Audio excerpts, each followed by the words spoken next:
Masya Allah.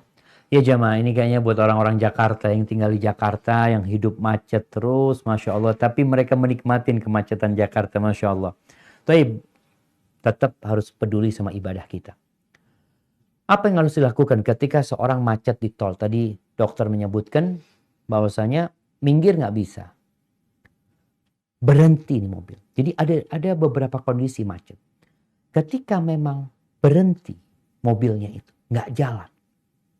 Maka sholatlah di sebelah mobil atau di dalam mobil. Hanya catatannya syarat dan rukun sholat harus dipenuhi semuanya. Tadi dokter ini saya tanya, apakah boleh tayamum? Kalau ada air nggak boleh tayamum. Kalau ada air nggak boleh tayamum. Bisa pakai air segelas gini. Tayamum apa? Wudhu bisa. Wudhu. Kalau wudhu itu dianjurkan 3 kali, mungkin kita cukup sekali-sekali dengan air ini. Atau dengan disemprotan ya. Yang penting kita harus berwudhu ketika ada air. Dan insya Allah air ada.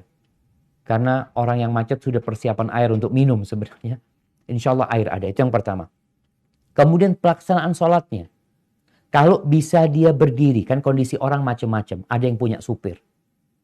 Ada yang kadang kala nggak punya supir. Tapi mobilnya berhenti. Sehingga dia bisa turun. Dia sholat di sebelah mobilnya.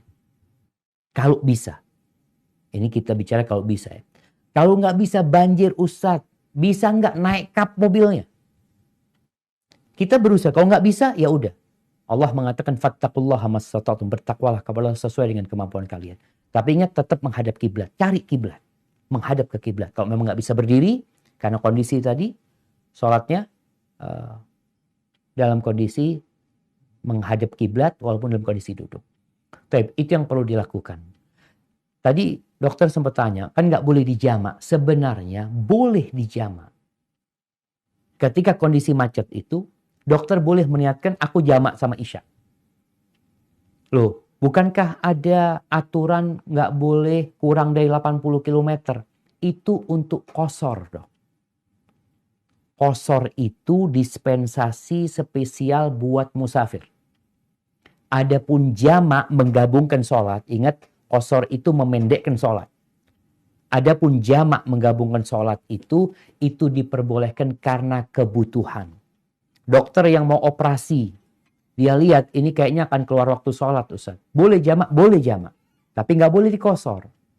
Sehingga kalau dokter tadi meniatkan, ya Allah kayaknya anak sholatnya di jamak aja. Karena kalau sholat di sini nggak sempurna, ya tempatnya nggak memungkinkan ini itu. Niatkan jamak nggak ada masalah. Tapi tadi bukan karena dibiasakan, tapi karena keadaan dan kondisi.